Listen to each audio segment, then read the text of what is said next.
And so we're going to just ask a few questions to kind of wrap up what have we heard, what have we absorbed, what are the takeaways from today, and where do we go from here? And so we're going to talk about that for a few minutes and then bring Ralph up to wrap it up and then go to our reception. So with that, let me jump in, and remember, go on the website. If you weren't here earlier during the practice round, sign into our U of M guest network for Wi-Fi. Go to polev.com/energylab, and then we're going to do our questions. And yeah, Ralph. Notice that we never did say turn your phone off, and this is why. Good point. All right, so I just start clicking, right? Good to go. Okay. So our first question, wow, people are already answering it. You're online. Did you learn anything new about energy storage today? That's Masood who just voted no, so yeah. I'm just kidding. But you know it all. Yeah. All right, so we'll let the votes come in. This is great. Oh, good. I'm happy there's some learning going on in the room. That's wonderful. We'll give you a few more seconds. How many people are in here now? Over 100, I'd say. So, wow, really? Only one person? I want to know who that person is. Can you raise your hand? Dan. Okay, fine. Okay. Great. Well, this is wonderful. We're going to keep moving on, and we'll have the final results tallied for you later. So this is just meant to be fun, but also really valuable input and information. So we're going to do a few word clouds. You saw that before. Here we go. What is the most important benefit energy storage can provide?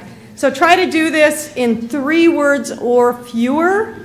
And we're going to just keep your eye up here, because once the screen gets really populated, it's going to be hard to keep up with it unless everybody says the same thing. And so we'll do it until we can't keep up with it, and then we'll save this for our website. This is, wow, lots of votes for... It's not having time to make the font bigger. This is really interesting. Wow. There's a lot of benefits of storage. I think that's the takeaway here. And okay, we're going to compile all this information for you and send it out to you and post it on our website. So, and try to find common themes and put those together, because I'm not sure if Pole Everywhere knows how to do that with energy storage. It maybe doesn't have quite that technical knowledge that all of you have. Great. Let's jump to the next question. What's Minnesota's greatest strength when it comes to energy storage? So hone in on our area. What's happening here? What's our greatest strength related to energy storage? Nice. I like these. Nice. Oh, thank you, sweet person. Yeah, I paid that person. This is great. I like this. These are really positive. This is really great. We like Minnesota here. Yay. Go team. This is really terrific to see this kind of... Wow. We have a lot of strengths. Okay, cool. Well, I'm going to keep moving on because this is a little bit unclear at this point. So let's jump ahead to the next question. What's the major barrier to deploying storage in Minnesota? So focus on the state of Minnesota first, and then we'll dig in a little bit more. Wisconsin. That's interesting. Cold, cost. I think if it had a little more time, yeah, I think when this word cloud settles down in the end, there will be some big words up there, like cost, because I see a lot of them, but I think it's having trouble keeping up. So we see some themes here: cost, money. It's not word cloud. This is not word cloud? Oh, sorry. This is not word cloud. This is just a list. Okay, never mind. But it's a really great list. It's really, really helpful. Well, we can convert that into word cloud later, maybe. We'll try to do that. That would be really cool to see. But we can certainly compile it and just do a tally.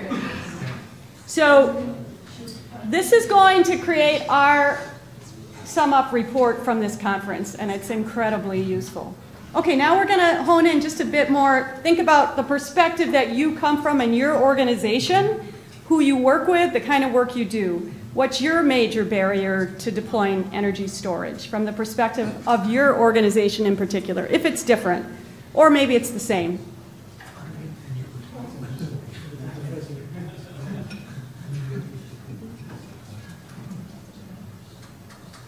Again, a variety of answers. Really interesting.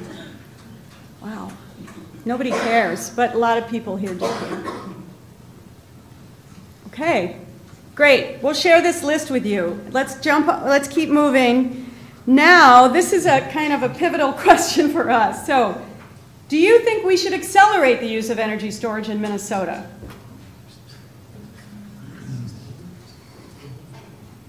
Okay, good. We're kind of worried if the nays had it, we would probably stop now and be done with the question. So, this is good. This is good. Thank you. And not everyone is absolutely sure, and that's a very reasonable position under the circumstances as well. Okay, great. All right, so assuming that we have a majority at least saying that we should accelerate, we want to dig into that question a little bit more.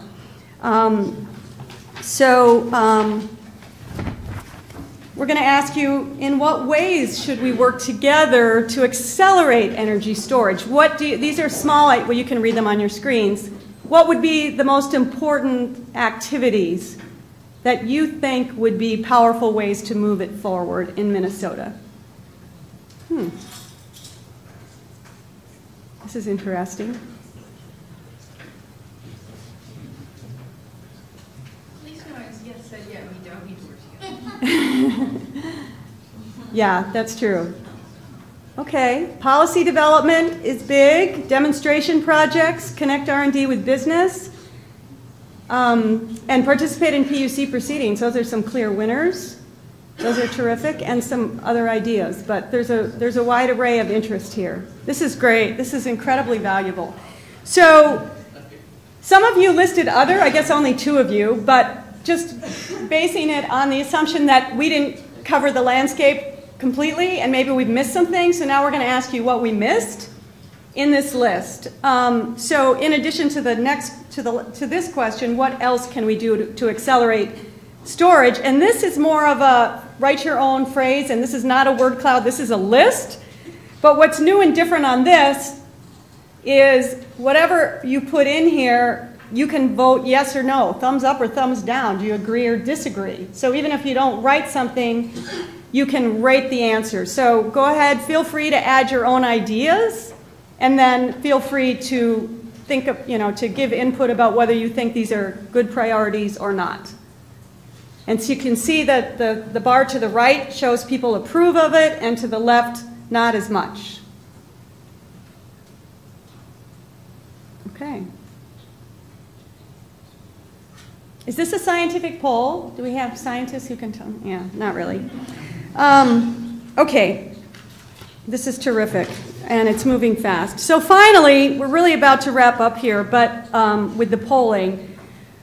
Now I want to move into one more kind of narrower question. A number of our participants have expressed interest in forming some kind of collaboration and having something that follows on to this initial conversation that we're having today, and to create some sort of alliance or whatever it is. And so we want to ask about that idea and find out what, oops, sorry, I went the wrong way, I apologize. What you think about that idea. Would your organization benefit from some sort of energy storage alliance or collaboration in Minnesota? And if so, in what way would you benefit?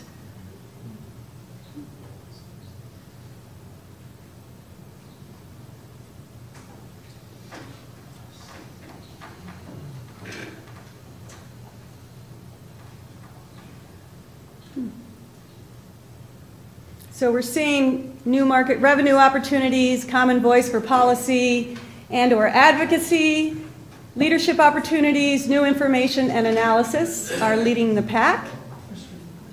Now, will these stay open? It'll close as soon as I move, but we could send it out for further input. Thank you. Okay, last question. If we did work together on some sort of organizing effort, what would you like to contribute to that effort? If anything. Expertise, okay. Staff time. Network. We have one, money. Two.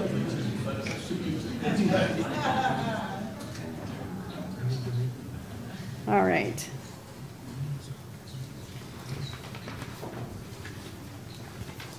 Okay, this is terrific. And as I said, this is fun, but it's also it's really for an important purpose to see how we can bring together this really important conversation we've had today and figure out where to go from here. And so what I want to do to talk about where we go from here is turn it over to Ralph Jacobson. So just let me introduce him briefly. And I'll say, I think I mentioned this at the very beginning, but I want to say it again. Last fall at the MNCEA conference, the Solar Energy Industries Conference, there was a breakout session on energy storage. And I think that organizers were quite surprised at the level of interest demonstrated there. And that's where Ralph said, well, we really need to convene everyone in Minnesota who has any interest from a variety of sectors to have a real conversation about energy storage. And that's where this came from. And this is the result of that idea. And so I really want to thank Ralph for having that vision and that idea, and to talk more about how we can accelerate and how we can collaborate. I'm going to introduce him briefly. For those of you who don't know, Ralph is the founder and CEO of Innovative Power Systems. He spent the first decade of his 25 years in the solar industry designing and installing off-grid battery-based power systems for homes and cabins, utilizing combinations of PV, small wind, and gas or propane generation. And he is the former president of MNCEA and received a Lifetime Achievement Award from them. Ralph earned his BS in Materials Science and Engineering here at the University of Minnesota. So I'm going to ask Ralph to come up, give a few concluding remarks. We are remarkably ahead of schedule.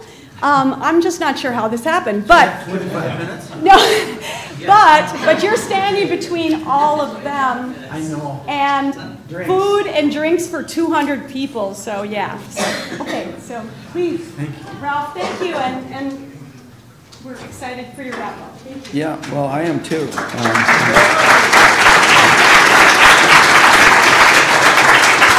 Okay, first of all, I did not bring any slides either. Actually, and that's because in 2.5 minutes, I am going to take all 29 pages of my notes taken today and distill that down to, what can we do now? So, bear with me.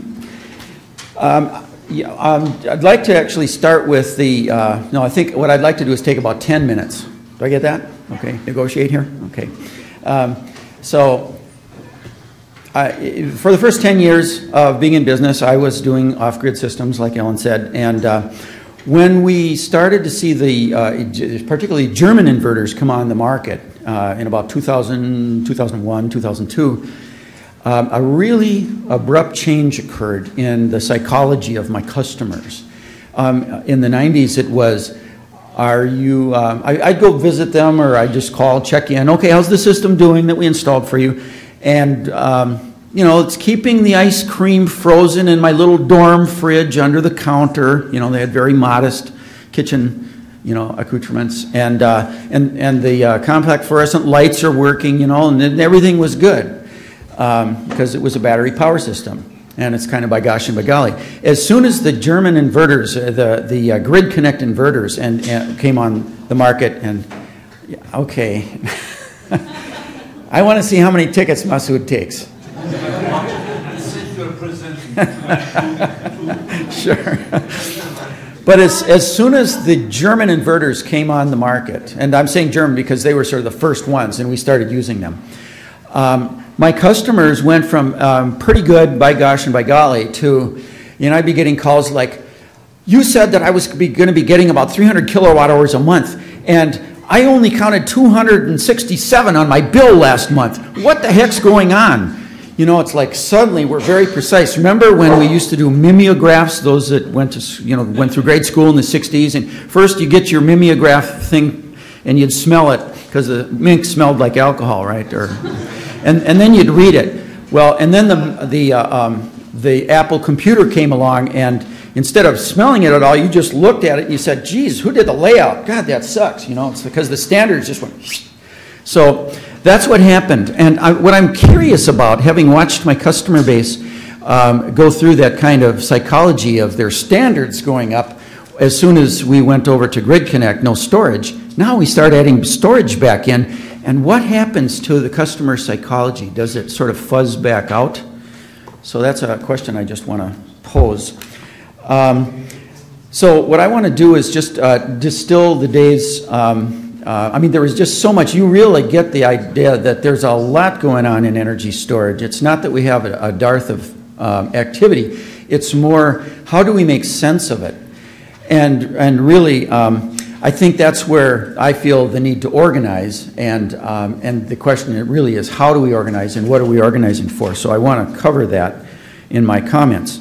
Kristen asked at the beginning, what do we want to leave with? And so what I want to leave with, I'm just going to give you my list. I want to gauge interest in organizing for energy storage. How much interest is there and what kind is there? How deep is it? How broad? And what's possible near term as opposed to, let's say, in the next decade? What kinds of organizations are possible? And then who are my allies? Who really is going to chip in? And so I want to really get a sense of mission in the next, let's say, near term, let's say our next time of getting together. Okay, the poll everywhere seems to me like a Ouija board. Yeah, I don't know if all of you do Ouija boards at some point. You pushed the thing. No, I thought you pushed the thing. No, I thought you pushed it. Oh my God, you mean neither one of us did? Do. What's it going to tell us? And so, okay, we all pushed the stylus here on this. And so now what I'm wondering is, what does the poll tell us? And really, when I see, this is the most telling one for me, because this tells me who's going to be really interested in being allies and contributing to forming some kind of energy storage organization. So I think I'm not going to belabor that. That's just good information. So I think we got much better information than we got from the Ouija board as kids. So just, that relative validation there. So I think that one of the best takeaways for me was the slide that Janice showed about the 8 steps of organizing, because it seemed like that was a very methodical approach, asking first of all, what do we need, and then moving on from there to from awareness to getting the stakeholders to contribute what we need. And I think we need to go through that kind of process. So I'm looking at what are our opportunities coming up. But first I'm going to just say what I think we need. I guess this is my chance to say what I think, and you can play that against what's playing in your minds, and I'd love to talk about it. But I think I see that there's so much activity, so many technologies, so many policy opportunities that there's a real strong tendency for each of us to go into our silo. Here's what I'm excited about.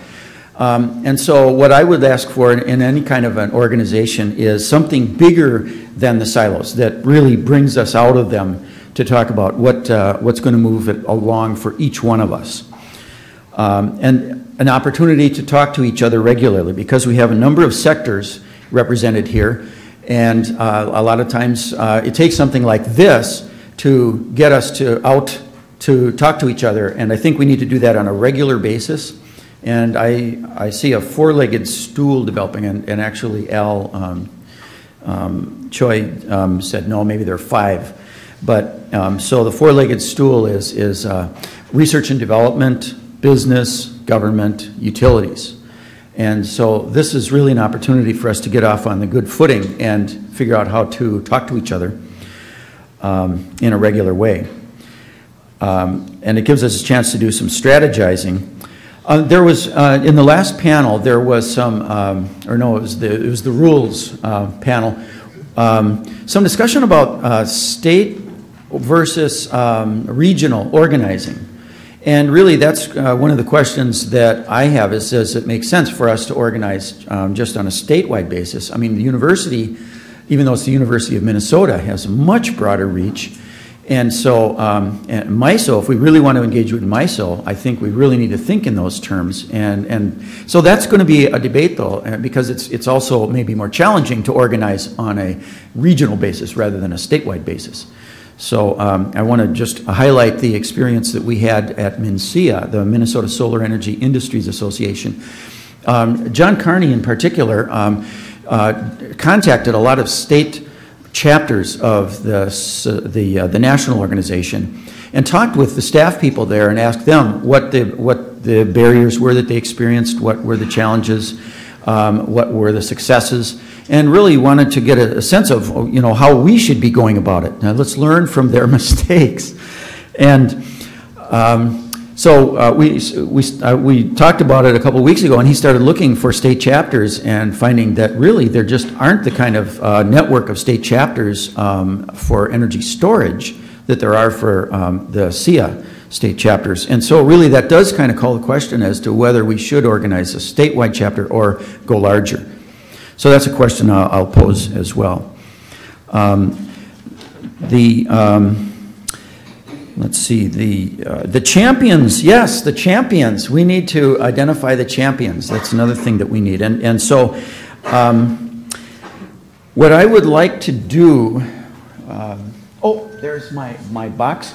Okay, and this is sort of an old-fashioned poll here. It's what I would like to do is ask people who are interested in participating, contributing, you know, kicking people's shins, whatever it is that they, you know, feel burning desire to do, or just a more than a passing interest, to put it on the back of your business card and put it in that box, which we'll leave out at the end, you know, by the entrance there, so that we actually can then take that later. We'll call it information storage.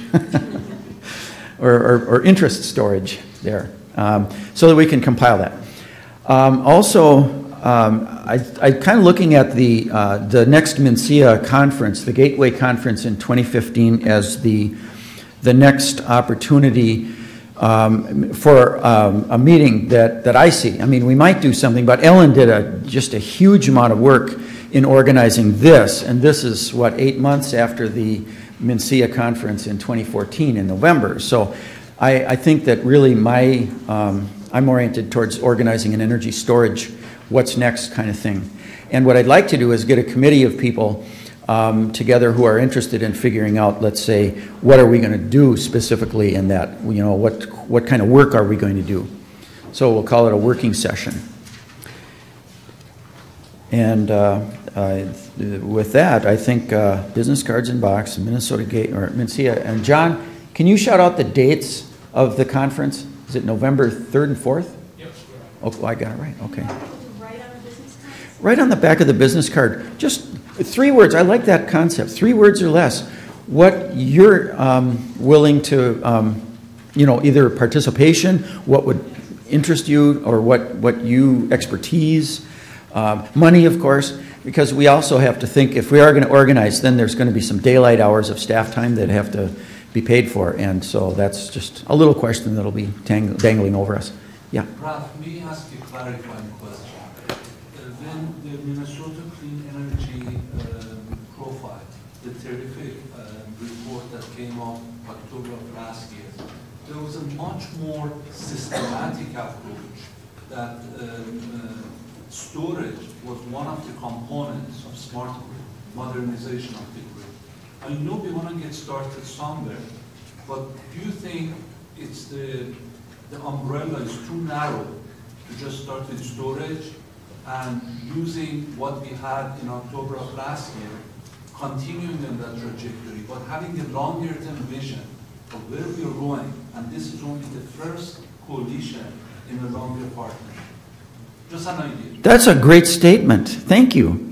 No, really, because what you're highlighting is that there may be near-term things that we can work on that maybe engage people who really see that there's some opportunity, or business opportunity, or organizing opportunity, but then taking that momentum that we develop and then really using it as a strategizing, because they're just, Beth Soholt, I think was it you that mentioned like 130 different technologies that are, being developed, and so the last thing that I think that what we need is a context for due consideration of new ideas, because if the right people aren't in the room, they can just be, given cursory, attention, and then okay, done with that. Whereas if the right people are in the room, who really know how to analyze it, or how to respond to it, maybe like the what Masoud presented to our organizing committee of. Sort of the steps, from the original light bulb going on to commercialization, and the R&D and so forth in between, the financing. Being able to have a context to put these things on, I think, just also acts like an enzyme, where instead of taking 3 weeks for a metabolic process, 2 minutes and you got it. So with that, stay. I'm just going to jump in. So. Thanks for the comment, Masoud, and if you don't mind, I'll just share the podium with you for a couple minutes. Yeah, so as we wrap up here, because I think you're starting to have a bit of a dialogue, and I think that would be great in our remaining few minutes if we can. And I want to say that the clean energy economy profile that you mentioned that the state published, it was based on roundtables that were held in each of these 5 key clean energy sectors, one of them being smart grid, as you said, and the state has been very interested in trying to follow up on that. There was a lot of conversation in the room about what should be done next. And I think we again, after this day of intense conversation and learning, we sort of arrive at that same question, what should be done next, and who will make it happen? Because I know at that smart grid roundtable there was a lot of discussion about, well, maybe we need some demonstration projects that go beyond what we've done before in Minnesota, and some collaboration on funding opportunities. But there needs to be an organizational way to make that happen, or a key group of people that make that sort of thing happen. So that's the question: is there enough interest among people here to participate in such a thing? Yeah, and I wish I could be clearer about that and just suggest a path forward. And that's why, again, I think having Janice here as a coach for, having help groups go through that sort of nebulous, and then sort of, I admire architects for that reason, of being able to take, somebody's picture of a cloud or a castle in the clouds, and being able to, at the end of a meeting, have a tangible list of here's what we want. And I think that's what we need to do, is go through that. That's what's going to work for us. Are there any other closing thoughts or comments in the few remaining minutes we have? Suggestions? Okay. I guess we'll take that as a sign that we're on the right track. And Ralph's box is up there at the door, right? Yeah, and actually there's some postcards too of the Mencia Gateway Conference. Very good. So stay tuned, and we will follow up with all of you and provide you with follow-up information based on all the events of the day and all the information we promised. So stay tuned, and please check our website as well. And we appreciate your participation so much, and your attention over a lot of hours so much, and all the great expertise that's been shared today. It's been, for me, very inspiring and stimulating, and I hope that this is only the beginning of the conversation in Minnesota about energy storage. Thank you. Let's go to the Let's continue the conversation upstairs.